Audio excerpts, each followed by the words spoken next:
Coming up on Mountain News at 6, new details after a Southern Kentucky murder suspect was caught in Indiana. We continue to follow the investigation. And the Hazard Perry County Economic Development Alliance hosts its annual meeting with community leaders. And a little relief is on the way as fires continue across the region. Your forecast coming up as Mountain News at 6 starts now. Dedicated to Eastern and Southern Kentucky, this is WYMT Mountain News at 6.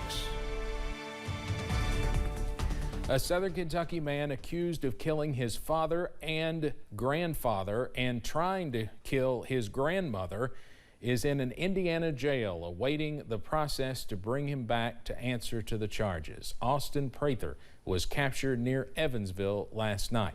WYMT's Phil Pendleton spoke to police about the charges he's facing.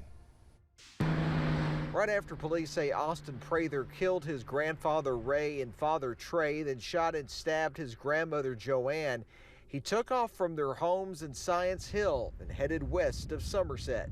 We got several tips that he had come through, left our county, went into other counties throughout Kentucky, and was asking people for money. He went to Evansville, Indiana, where he knew someone and possibly received help from. The U.S. Marshals, ATF, and state police used cell phone technology to find him. And they had the technology of actually pinging the phones, and it does it off the cell tower sites. And it actually GPS locates and gets us to a real close proximity of where that phone is. The sheriff says he was found in an apartment and was arrested without any trouble. But then they had set up some sources to verify he was there and had seen him come out and go to the Jeep, which we had been looking for. We did some checking into Austin Prather's criminal history. We didn't find a whole lot. We did find one DUI arrest that resulted in a situation where police say Prather ran from officers before he was eventually detained again. Detectives say they know the motive, but they aren't ready to release that yet.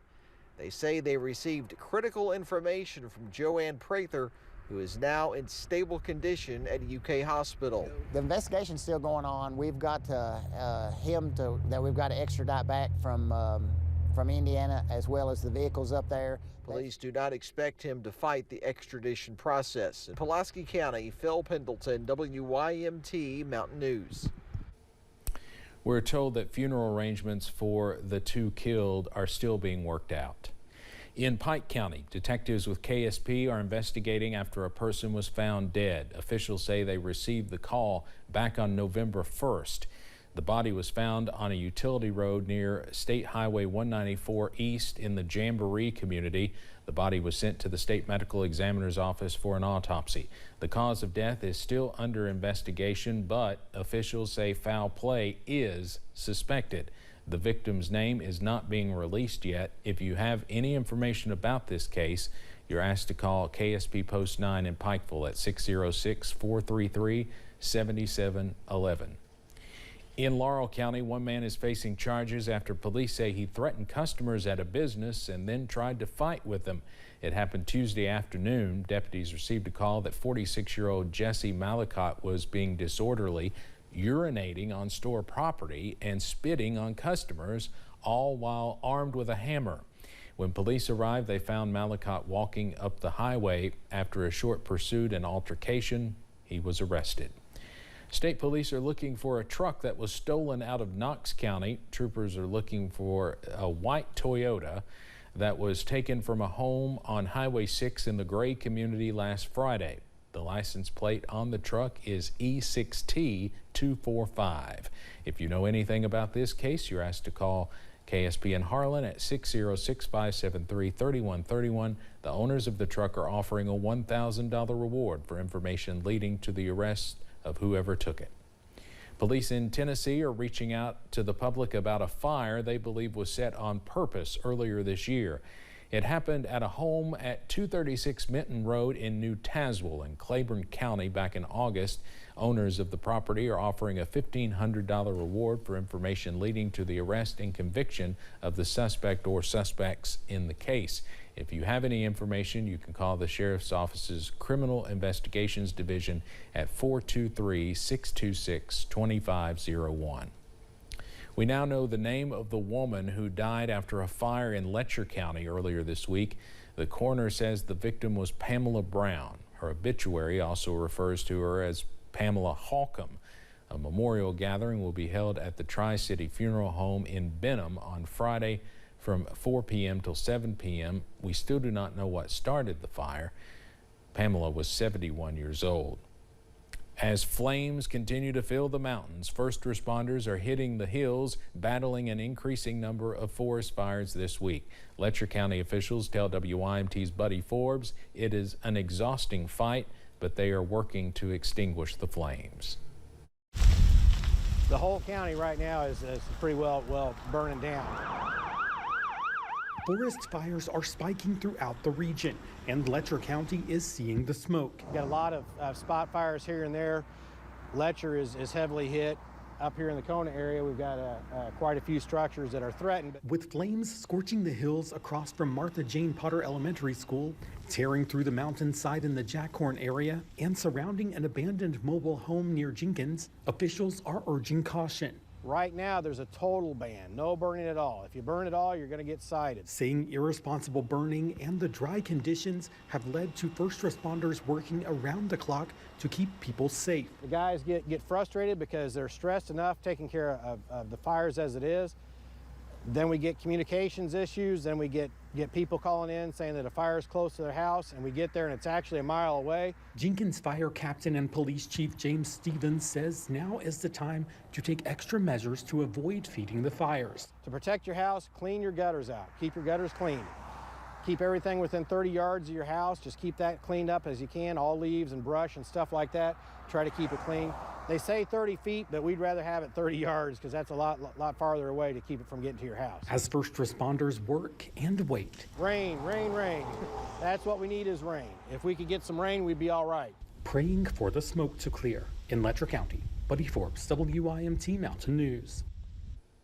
Hopefully that rain's on the way. There's a total burn ban in Letcher County at this time, and other counties have also declared emergency burn bans. You can see a list of those on our website. Governor Beshear also declared a state of emergency today as firefighters continue to work around the clock to contain those fires. More than 24 are still active.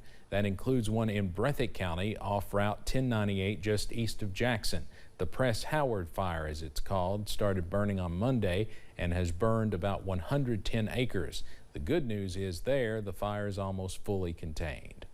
As far as this fire, today they should be wrapping up and moving to their next one. Pretty soon this one will be contained, and they will be wrapping up. Crews had challenging weather conditions, especially yesterday, battling the fire. Baker says a few sprinkles may give crews a little breathing room, but if the region does not get a significant amount of rain, the problems will continue. Well, take a look at this map we have pulled up. This is from the Kentucky Division of Forestry's website. You can see all the fires that are or have been going on, judging by the circles you see on the map. All those circles represent a fire, at least at one point, and this is basically all of our viewing area in eastern Kentucky. If the circle is outlined in red, that means the fire is active. If it's brown, the fire is contained but can reignite. If the circle is gray, that means it is under control.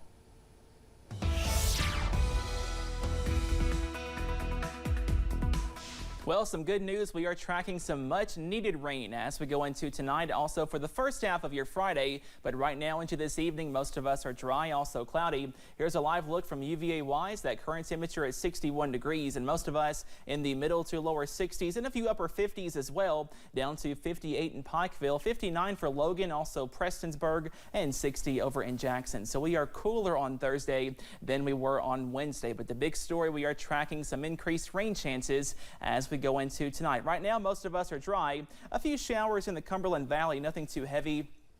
in Pulaski County, also into Wayne County, into McCreary, also Laurel County as well. Again, a few sprinkles are possible, but as we zoom out, check this out. Some much needed and beneficial showers on the way as we are tracking a plume of showers in Tennessee, also Mississippi and Arkansas, and that will continue pushing off into our direction as we go into tonight, also into your Friday. So again, the better chance for rain looks to be late tonight, early into your Friday before we dry out, also cool down into this holiday weekend. Those details coming up in just a few minutes. Steve?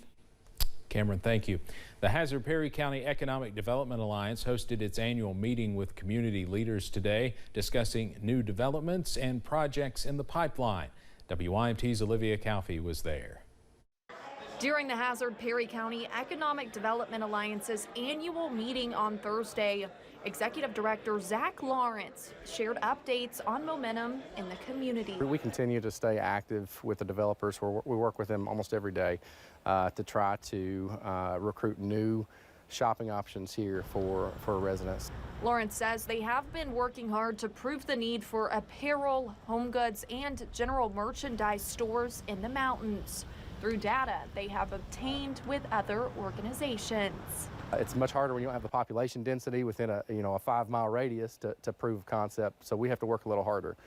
So having access to that data to show our case and that we do have the population density, that we do have the need and the dollars lost, we've got a case to make with those stores now. With a lot of potential in the Black Gold Plaza and the East Perry development site, he says they have also applied for a grant at the industrial park. Could be for a 200,000 square foot build-ready pad, which just expedites the company's timeline to get off the ground here when they decide to choose Perry County as home. He says he is excited as the community continues to grow. When you've got things going on, it's a good story to tell. It's where everybody wants to be. So when we have these construction projects underway, when we're making headway on some of these projects, both industrial and retail, it shows prospective companies, hey, this is the happening place, and that's what we want to continue to be for those companies. With the goal of keeping the retail dollars right here at home. In Perry County, Olivia Calfee, WYMT Mountain News.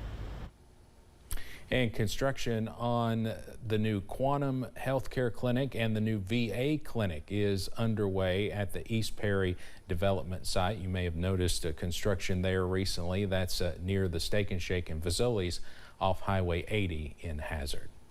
Prestonsburg's mayor has decided to run for a higher office. Les Stapleton filed to run for state senate as he looks to take the next step in his political career. On social media, Stapleton mentioned he is running for the state senate seat in the 29th district. That covers parts of Floyd, Knott, Harlan, Bell, and Letcher counties, a big area. The election for that seat will take place next year. Well, we are tracking some widespread beneficial showers as we go into tonight. Those details coming up. Plus, this week, Ohio legalized recreational marijuana, but how will this impact surrounding states like Kentucky? A look at the laws and what you need to know.